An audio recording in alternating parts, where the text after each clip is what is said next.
işgal altında olan vatanımız Kırım'a hayırlar getirmesini dilerim. Yeni yılda da vatanımız Kırım'dan ilgili isteklerimiz, taleplerimiz bitmeyecektir. Rus işgali Kırım'da sona erene kadar Vatan Kırım'a katkılarımız devam edecektir.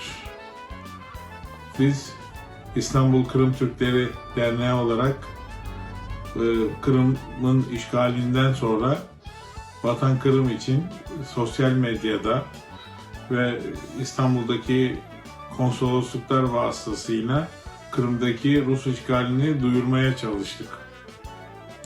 Ve duyurmaya devam edeceğiz. Kırım'da Rus işgali bitene kadar. Kırım'da yaşayan halkımız birlik ve beraberliğini bozmasın. Kırım'da Rus işbirlikçilerinin sözlerine ve hareketlerine dikkat çevirmeyiniz. Onlar mutlaka hesapları görülecektir.